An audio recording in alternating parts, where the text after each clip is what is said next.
Listo, Alejandro, estamos en vivo. Okay, hi everybody. It's a pleasure to have you here with us today. So we are going to have the seminar by Juan Moreno-Cruz. Juan holds the Canada Research Chair in Energy Transitions at the University of Waterloo and is Associate Director of the Waterloo Climate Institute.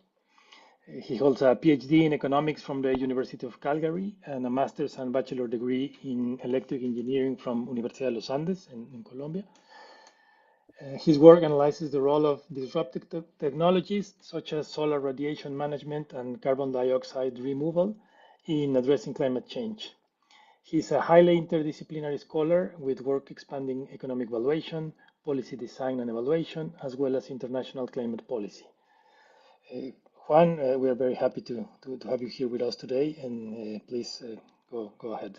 The floor is yours. Hi, thank you very much for having me. I'm very excited to be here. I'm going to start by sharing my screen.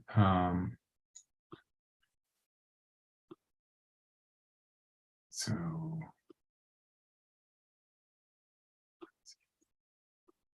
I'm going to go back to my first slide.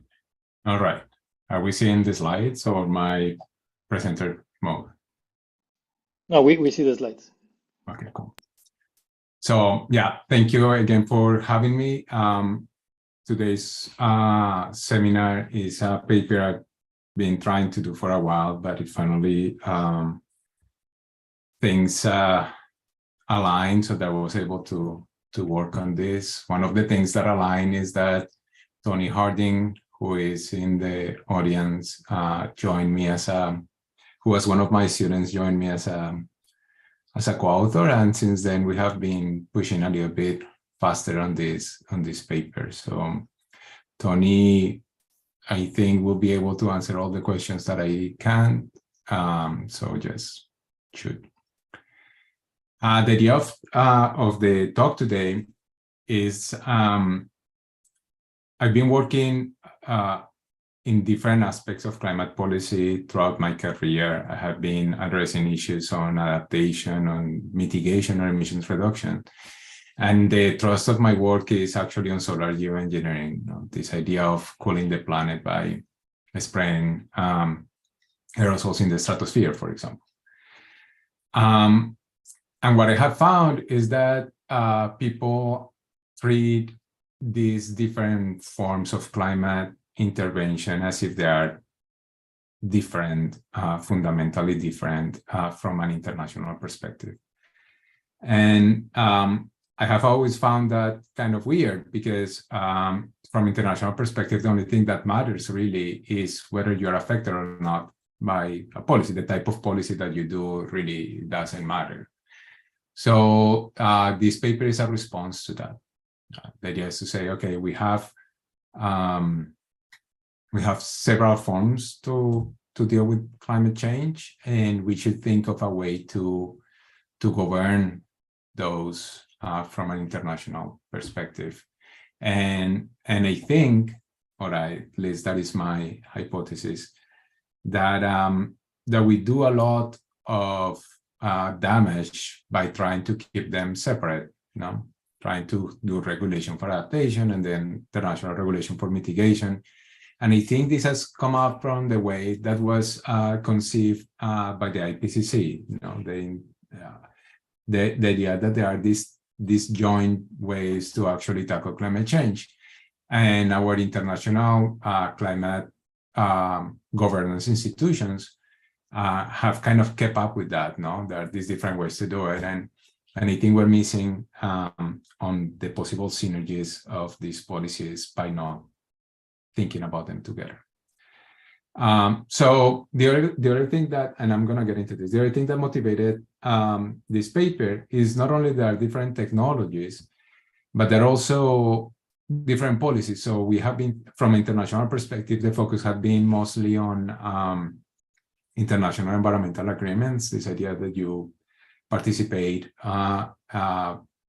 in arrangements to reduce mitigation, and you participate because it's good for you, but the outcome is that not enough people do enough, and we end up with climate change being running without stopping. No?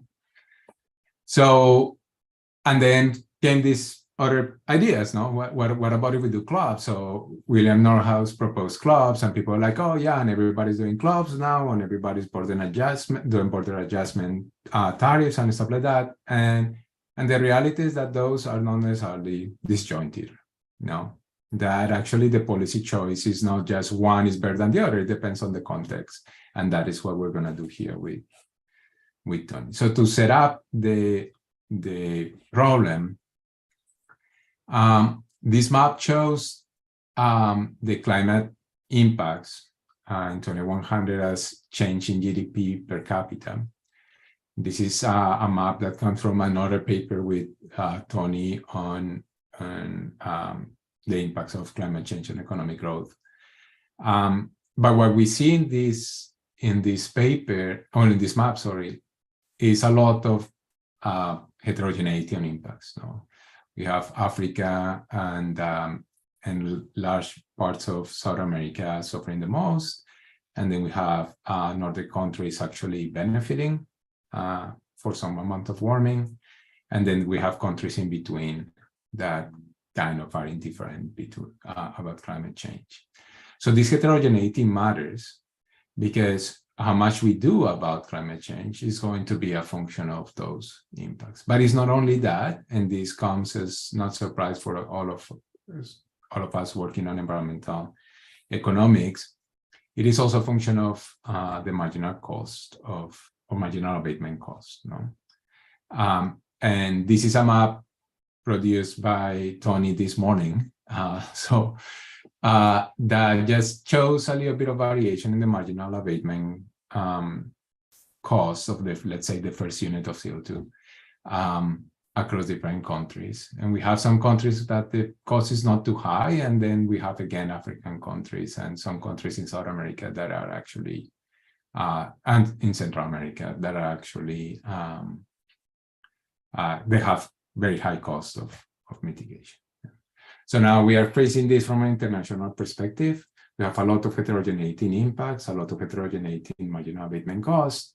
And when we put this together, the outcome, at least the story that we know so far, is that not enough people do enough to solve climate change. Yeah, so there is a lot of rewriting on this. And we are not even talking about intergenerational issues here. So the first thing that I want to tell you today is that when we talk about marginal costs of emission reductions, we're usually thinking of, we're focusing on this idea of mitigation, and whichever technologies are available, and we have this very traditional marginal abatement costs produced, I don't remember, by McKinsey, I think, that everybody knows. But that is not the only thing we can do in the climate, no? So if we look at the economy carbon climate cycle, we start with human activity, production and consumption. From that activity, we produce some amount of carbon emissions, and those carbon emissions, I'm talking about carbon, but in principle is a reduced form for greenhouse gases in general. No? They accumulate, those carbon emissions accumulate in the atmosphere, and when that accumulation happen, then there is a change in relative forcing. So I'm going to repeat things that probably all of you know, but relative forcing simply tells us how much of our actions are affecting the radiation balance on Earth. And any positive number means we're warming the planet. Yeah, so carbon concentrations increase or change relative forcing, and then that changes temperature, precipitation, and that then ends up on climate impacts. Yeah, and then those impacts come back and affect human activity, and that is this full cycle of the economy, carbon, and climate. Yeah. But when you see all these steps, actually, we have opportunities to intervene in this cycle way more than the ones usually perceived as just emissions reductions. No? So there are different forms of climate intervention. We can think of adaptation, adaptation dealing with the impact. So it's the last thing we do, is the last whatever is left, we can do something in terms of adaptation. That means we are moving our economy and our society towards a place in which we can operate under warming conditions. Yeah, that can take many forms. In terms of relative forcing, we can do solar geoengineering. So that means that I don't care what happened. I don't need to know how concentrations are changing, how emissions are changing. I can actually directly alter the relative forcing of the plant by, like I said earlier, either spraying aerosols in the stratosphere to reflect the amount of incoming solar radiation. We can also seed clouds in the oceans, something that is called marine cloud brining, with the same effect. We can also reduce the thickness of high altitude clouds, something that's called cirrus cloud thinning. And all those are options that directly alter the relative force. Yeah. We can also deal directly with carbon concentrations, and that is something that has been more in vogue lately, something that people call negative emissions, but it really is carbon removal. Yeah. So we look at concentrations and we just try to reduce, and there are different forms to do this. We can do BECCS, which is bioenergy with carbon capture and storage. And the idea is like we use trees to absorb carbon from the atmosphere, but we can also do direct air capture. And these are technologies that literally suck CO2 from the atmosphere, clean, and then release and capture the carbon. And with that carbon, you can do many things. You can store it, but you can also produce synthetic fuels, for example. And then after all this, obviously, the first step in the carbon climate cycle is emissions reduction. Yeah, we're emitting too much, so we mitigate those emissions. That take the form, for example, of lower temperature. Reduce emissions with greener electricity technologies like solar or wind. But really, the first step is social change. No, like if you want to change human activity, you can say, well, we're going to consume less or something along those lines. And these climate intervention are only important from an international perspective, depending on the scale of their impact. No, so their scale could be local or national or regional or global, but we usually assume that each one of these have kind of a category, like adaptation is local, for example. But I can also think of adaptation local being an example. I don't know, air conditioning, although air conditioning will have possible global effects as well. But your own decisions to actually reduce heating could be that.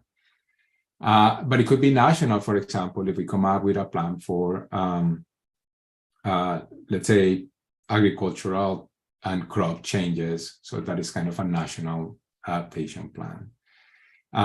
Could also be regional, yeah, in the sense that we can think of adaptation as being positive in the sense that we come up with several countries, let's say Colombia, Peru, Ecuador, they decide to share on the electricity system, which is something that actually exists. And then we try to minimize costs by introducing green technologies across all these countries.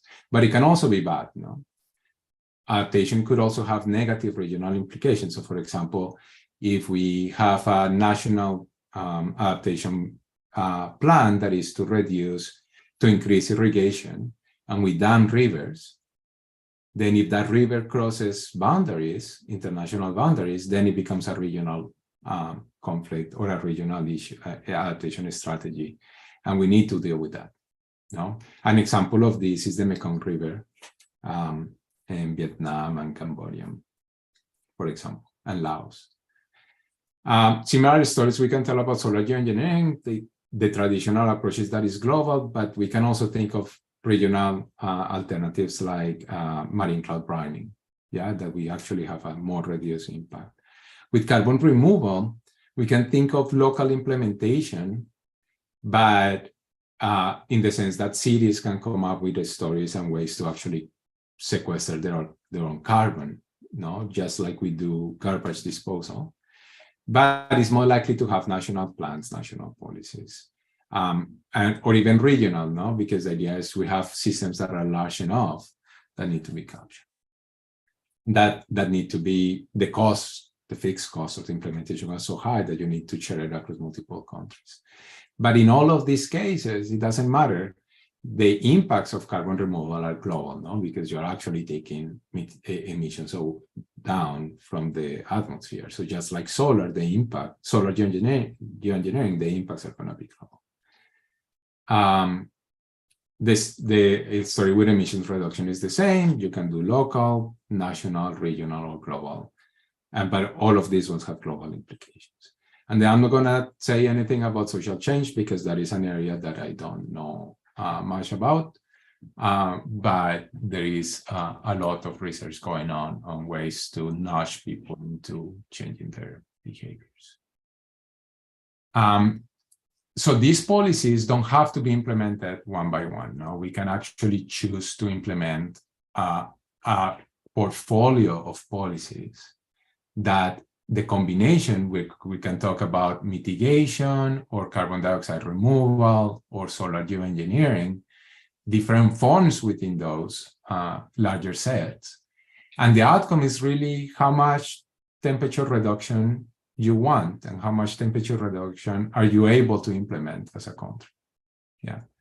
So in this paper, we're not thinking about specific technologies. We're thinking about policy portfolios, like combinations of technologies that deliver a change in temperature at the international level. And once we think about this, then there is a preference for policies that is different across different countries. And not every country wants the same amount of cooling, or not every country wants the same amount of mitigation. And it's not only a function of how costly it is, it's what is their preferred climate.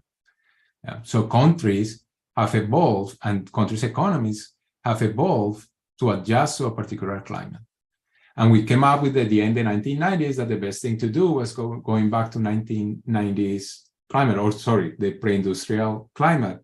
But the pre-industrial climate is not a good climate for the majority of countries right now, because the Industrial Revolution and all the innovation that come with it have adapted into different preferred climates. And the important thing here is that there is heterogeneity in the preferred climate, and that heterogeneity is a function, or the weight, the power, and the actual outcome of this policy that is eventually implemented is going to be a function of the power of different countries. And power is something that we want to bring into this conversation as well. At the same time, we have different forms of international intervention. So we have this idea, we have international policy, we want to solve climate change, and we can do this in in many different ways. I'm going to highlight three here. One is agreement, international environmental agreements. And the idea here is that countries come together and decide that is the best for all those countries to reduce emissions or to tackle climate change, and they do so jointly. That doesn't happen often, so usually we have to introduce rewards, and the idea is we transfer resources to countries that require funding for, let's say, mitigate emissions, and that is the idea of the climate investment card. Or we create sanctions, and this is the idea of climate clubs. Yeah, the idea here is that if you don't do what we want you to do, we are a club, we are going to punish you, and the preferred way to punish right now is through, or at least in theory, is through international trade sanctions, or tariffs. So we have this multiplicity of technologies, and we have these different ways to actually address the lack of contributions to the climate problem. So our research question is, can we actually come up with a way to think about all of this together and ask the question, when do powerful countries decide to intervene in domestic climate affairs? And if they decide to intervene, what is the form of intervention that they will choose? Yeah. So the idea here again is to bring all of these seemingly disparate literatures and approaches and trying to combine them into this one framework.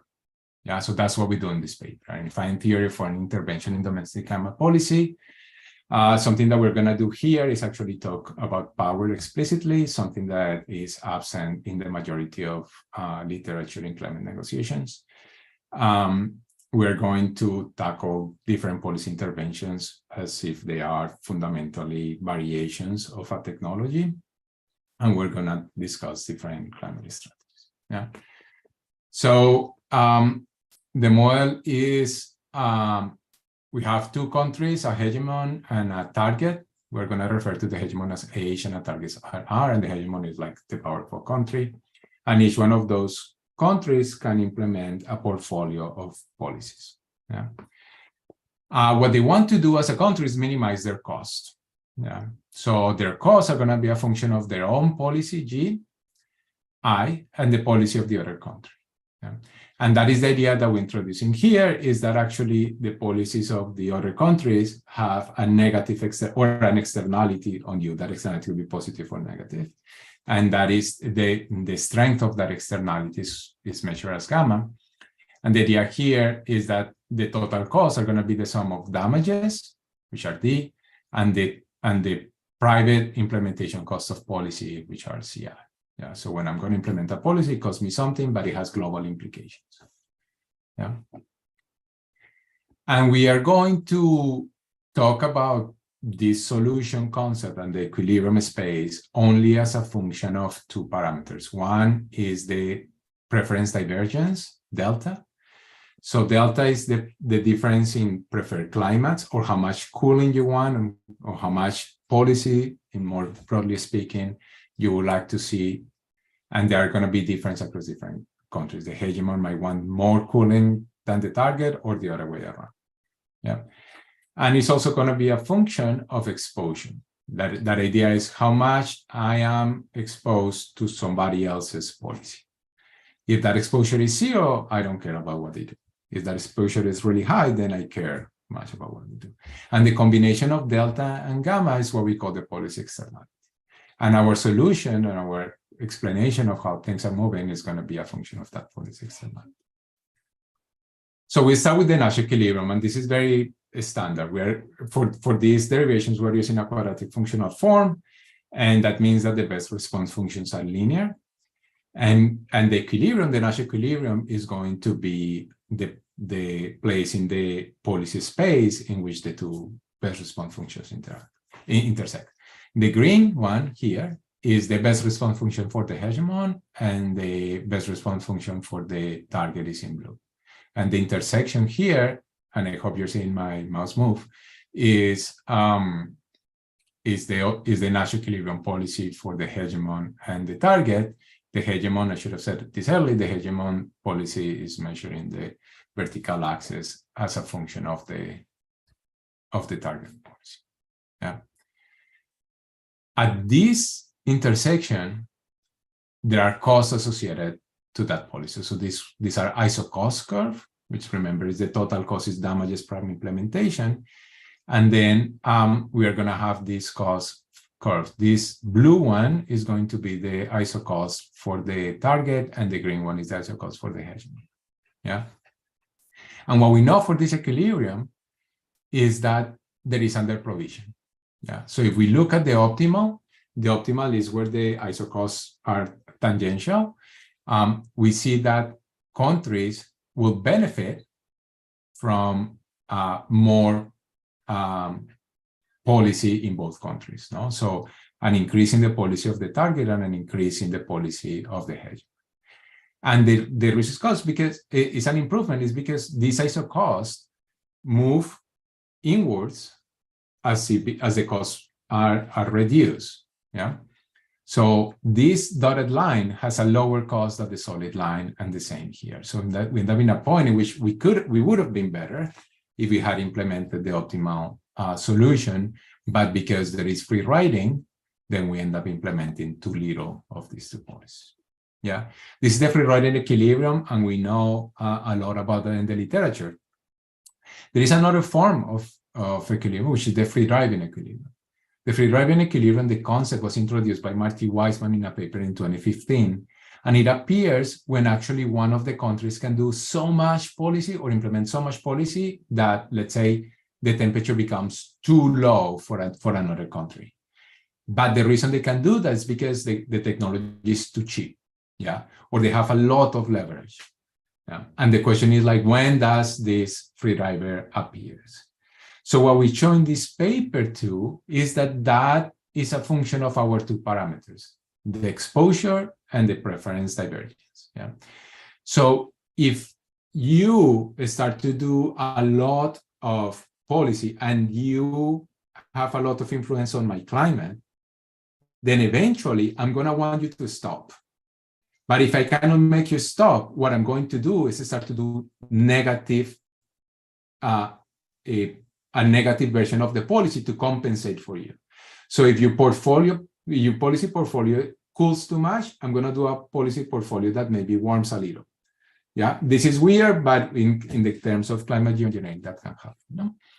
So the idea here is that there is a critical value for exposure for if I become too exposed to your policy, then I'm going to start to do negative amount of emission.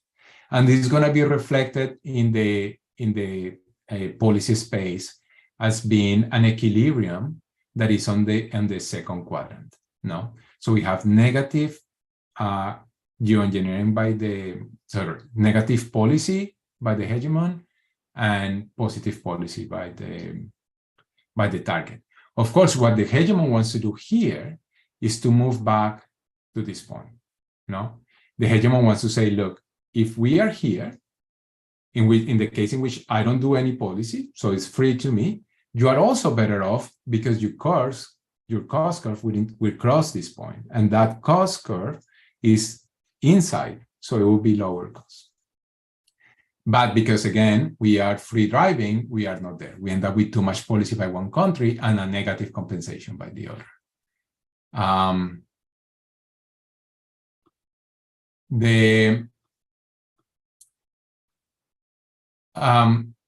It is also possible to have negative emissions, negative policy if we have a large preference divergence. So what does it mean? We hold influence constant or exposure constant, but then your preferred climate is very different to mine. And because your preferred climate is very different to mine, then you're going to implement too much relative to what I want. Yeah. And again, I would like you to stop doing that.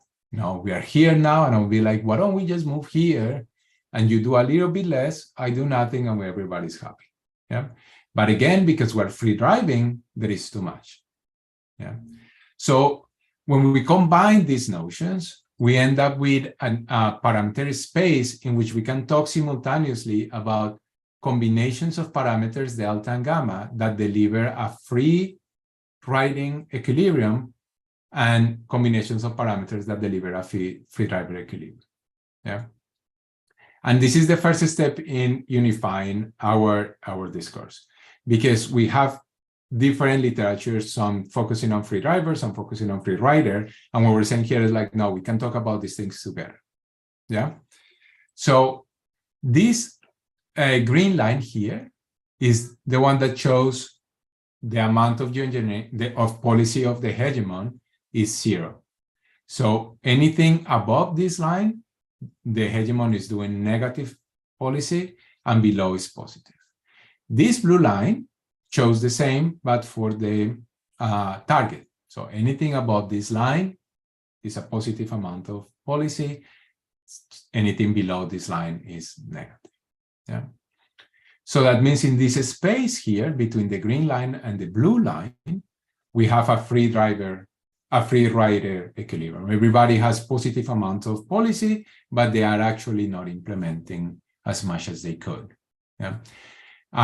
This intersection here, in which gamma is 0 and delta is 0, is the case in which we have asymmetric countries, which is in the example that I was showing you about.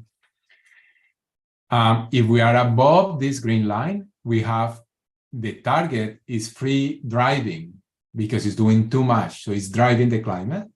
And then the hegemon is trying to slow down the driver. Yeah. And below this one, we have the hegemon is free driving, and the target, we like the hegemon to stop. But remember that the target has no power. So this is important. No? The hegemon has power to slow down the target, but the target has no power to slow down the hegemon. Yeah, so the question, the strategic question in these three different spaces is going to be very different. And the way we're going to achieve, or the hegemon will achieve its best possible solution is going to be a function, like I said earlier, of the type of implementation that we do. Yeah. So we can start with an agreement. So what is the idea of an agreement? Agreement says, remember, the hegemon has power and said, look, I'm going to do this. I'm gonna propose a policy portfolio. I do GH, you do GR, so we do these policies, and if you do that, we're gonna be better off.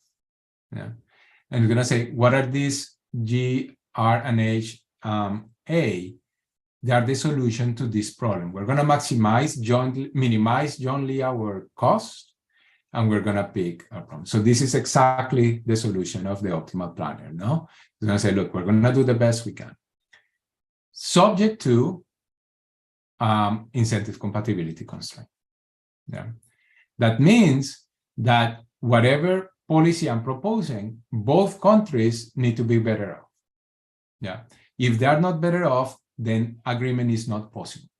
And if agreement is not possible, then we're going to have to think about some other ways to induce behavior. Yeah. So the solution here, like I said, is the same one as in the optimal case. Yeah, we're going to do the same amount of geoengineering as the optimal case would do. Yeah. But then this begs the question of, like, is this always the case that the agreement lies within the Pareto set? And the answer is no. No. In the agreement solution lies within the Pareto set here between these two isocos.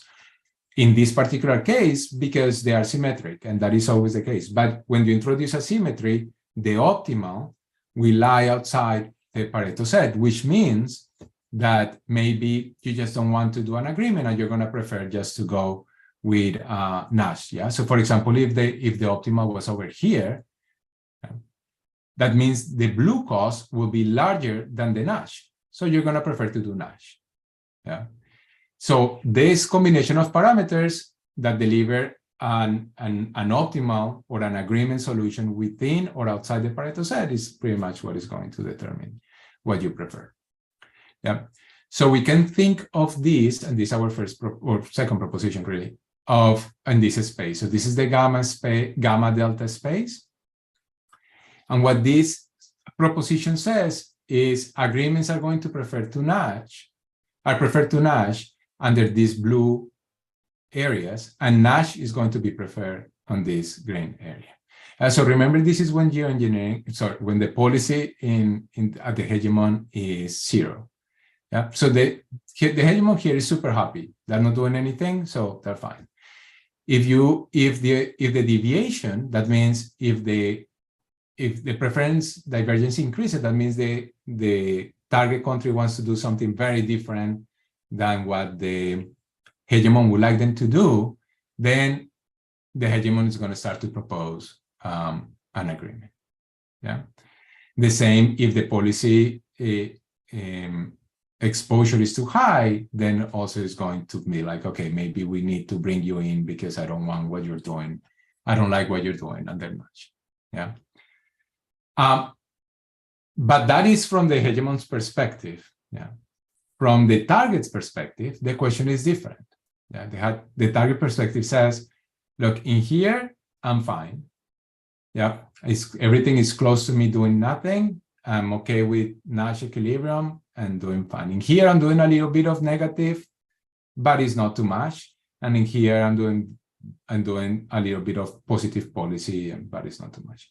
But other than that, it becomes too costly for me to reach my temperature target or on my own. So I'm going to want to do cost sharing.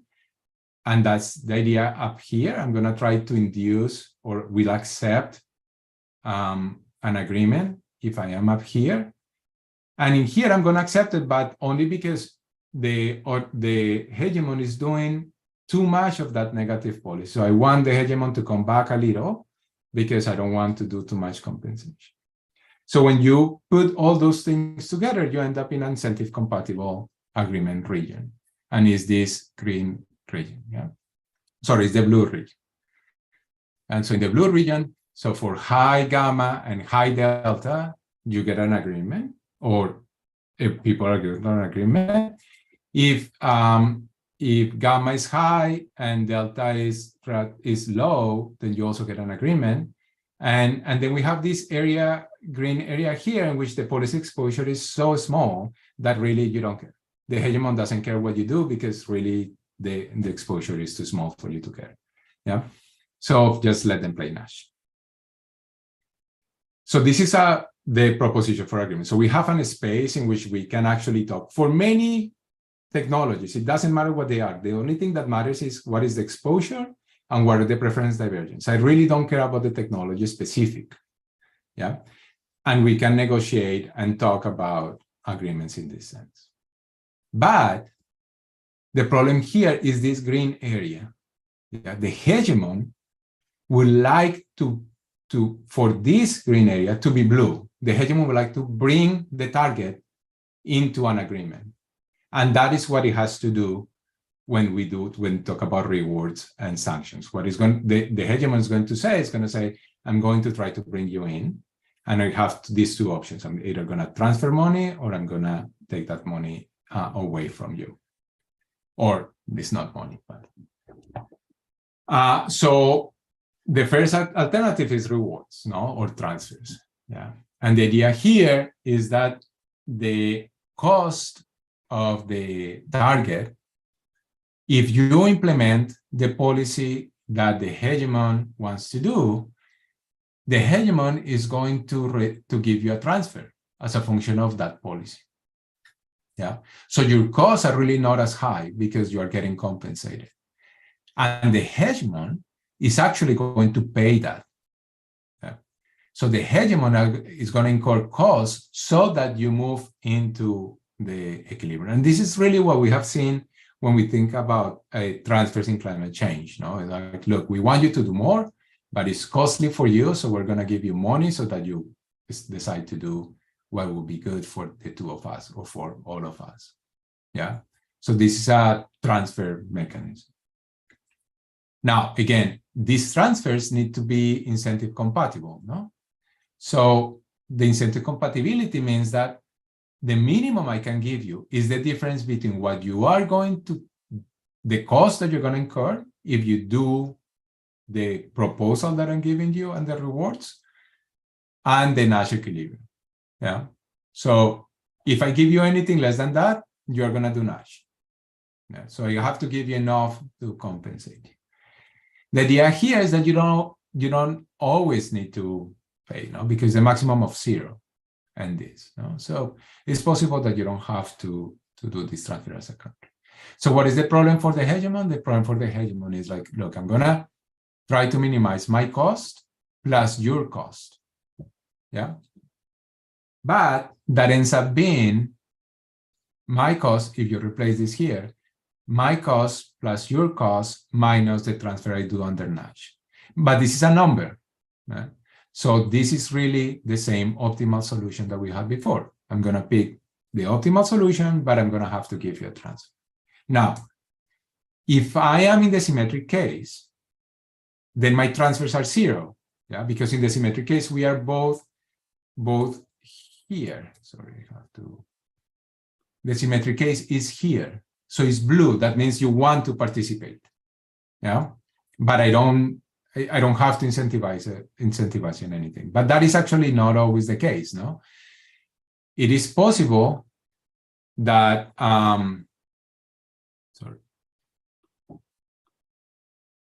it is possible that under certain combinations, you're going to have a preference over over transfers if I actually transfer your money.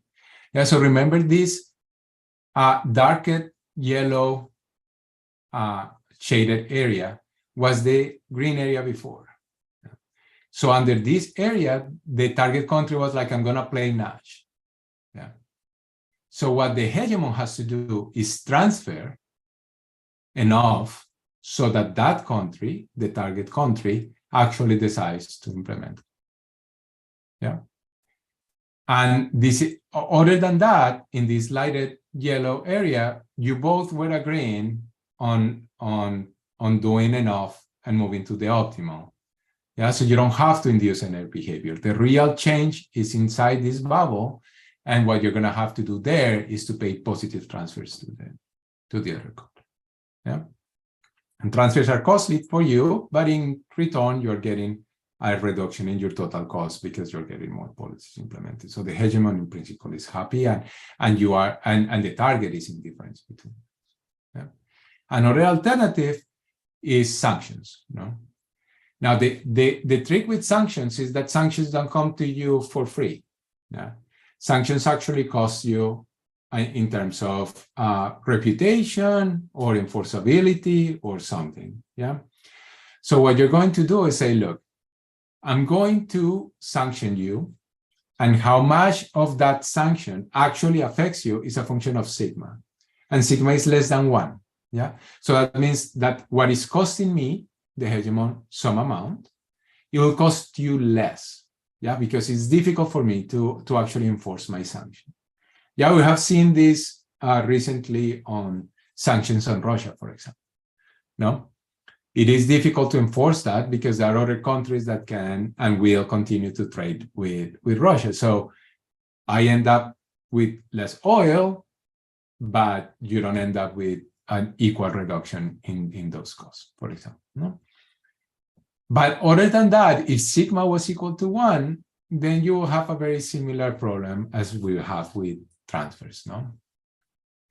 And the idea here again is that sanctions need to be incentive compatible. So I'm going to propose a policy subject to the idea that the costs under that policy are lower than your cost if you deviate from my sanction. So these costs are high enough to lure you away into a commitment and away from playing Nash. Yeah. But sigma is also costly to you. So there's going to be a limit to that. Yeah. There is only so much you can do before it just becomes too costly.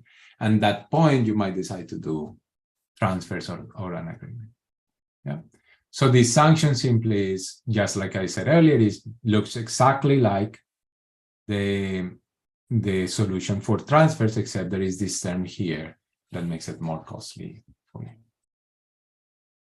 And the problem is the same, but because sigma is here, the actual allocation is not going to be the optimal allocation. Yeah, the cost for the hegemon come in terms of suboptimal allocation in the proposal. Yeah. So what we see here is that the sanctions, remember this was the optimal that it was equal to transfers. Sanctions are actually don't get you that low because you cannot get that perfect solution unless sigma is equal to 1, and then all of the policies will be the same. Yeah. But you still, in this case, you still produce you have some gains by introducing sanctions, but that is not always the case. If the costs for you are too high in terms of sanctions, then you are not going to prefer sanctions at all because it's just too difficult for you to achieve your preferred allocation through sanctions relative to the optimal. Yeah. And just like I introduced before, the policy solution, when we compare sanctions to Nash, the question is, can we lure the target country into joining me or joining the hegemon and producing more, in this case, or less of a particular policy that they're doing. And the idea is the same. For too high difference, you're going to prefer to jump into an agreement. But in this space here, where the target country wanted to play Nash, you're going to be able to lure them away from Nash at some cost. Yeah. So far I introduced you I talked to you about how agreements, transfers, and sanctions compare to Nash, but the question is, how do they compare to each other? How is a hegemon going to pick among these answers? And this is what we hear here. So in the case that we have discussed so far, in which there are symmetric countries, the order seems to be that agreements are indifferent to transfers, so the hegemon is indifferent between those two, and sanctions are too costly. So what the hegemon is going to do an agreement or transfers, but remember that under symmetric case, transfers are equal to 0. Yeah, so it's the same exact solution. Yeah. So in here, the ranking is an indifference between agreements and transfers, but those are preferred to sanctions. That is not always the case, because if we introduce a symmetry, remember, the optimal comes out of the Pareto set. And this is an example of that. Yeah, in this example, we increase the divergence of the preference divergence between countries. And what we find here, two important aspects here. The first one is that the agreement is not possible. No, it's not feasible. There is no way to achieve an incentive compatible agreement. So you have to introduce either tariffs or sanctions. And in this example, the tariffs that you have to pay, the divergence is so big that you have to give them so much that you actually prefer sanctions. Why do you prefer sanctions? Because sanctions, as long as the other country doesn't deviate and plays the game that you want to play, you don't have to pay sanctions. You just threaten the country. Those sanctions are really never paid.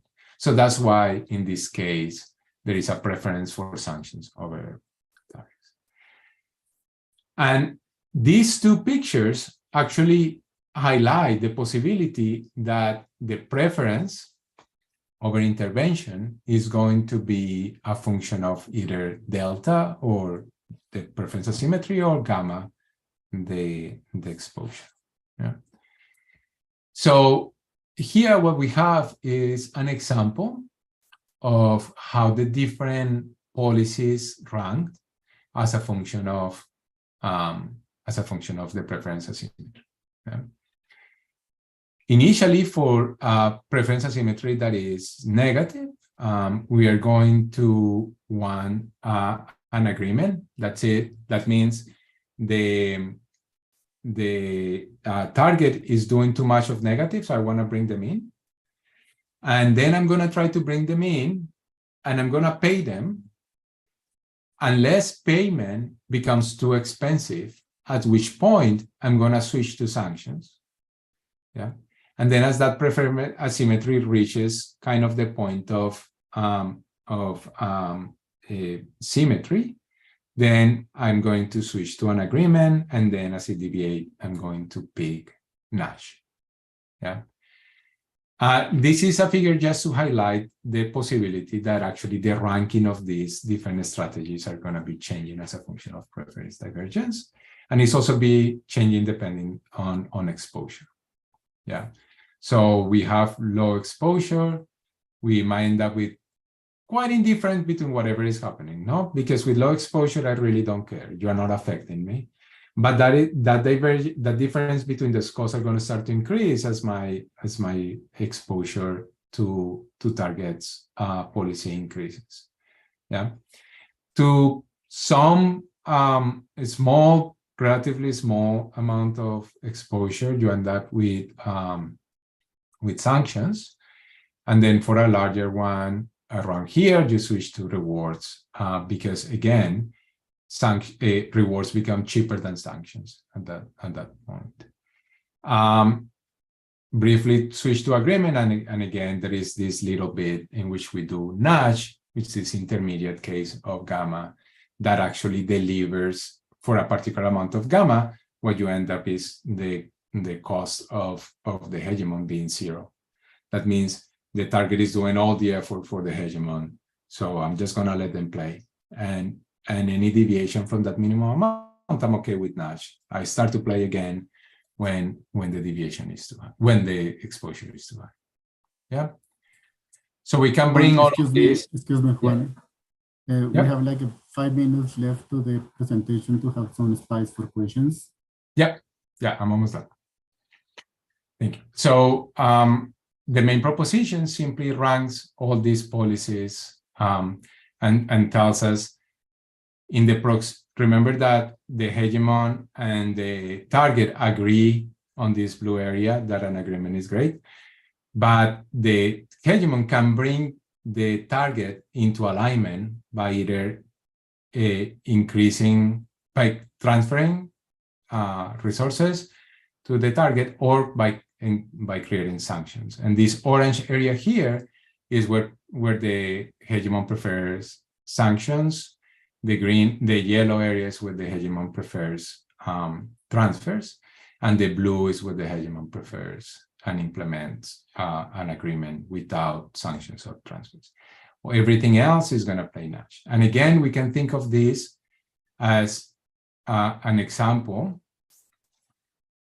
This one here is, you can imagine this is delta moving, so we're moving over here, and this is what I was showing you earlier, to negative maybe policy. So at the end, and just to close, what we can do in this space is actually talk about all technologies that are currently available for climate negotiation and say, hey, where do you want to be? Where do you are? Are you geoengineering, counter geoengineering? Are you doing adaptation? Depending on your preference asymmetry and your exposure, we're going to be able to classify and quantify and qualify the type of intervention that a country will do.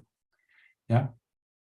So to close, we have proposed an unifying theory of foreign intervention in domestic climate policy. We show that all these different policies and interventions can be boiled down to distilled into two aspects. One is exposure and the other one is policy divergence. And that using those, we can actually characterize the optimal solution for the hegemon in terms of intervention. Yeah. And with that, I'm done. And I took a lot longer than expected. Thank you, Juan. Thank you very much for the presentation. Very interesting and plenty of ideas for policy implications and implementations.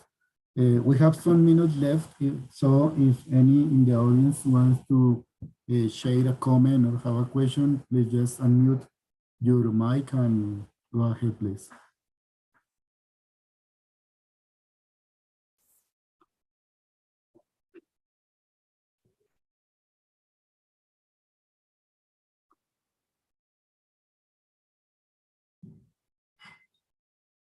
Okay, I guess I explained everything super good.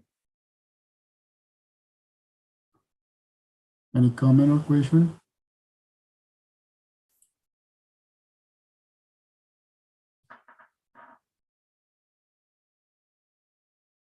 Just to let you know, this is the last seminar that we will have this year as part of the LAERE-EfD seminar series. So we will start the seminar series next year in probably in February. We will be letting you know about the dates, but we want to keep the idea of having the first Wednesday every month with a seminar. So if you don't have any comments or questions, I would like to thank a lot Juan Moreno for his presentation, and again invite you all to be looking at the news from the LAERE social media with new events in the coming months. Thank you, Juan, very much for your participation. Thank you for having me. Okay, so have a good afternoon, all of you, and a good night for some of them. Bye-bye. Thank you. Bye-bye. Thank you.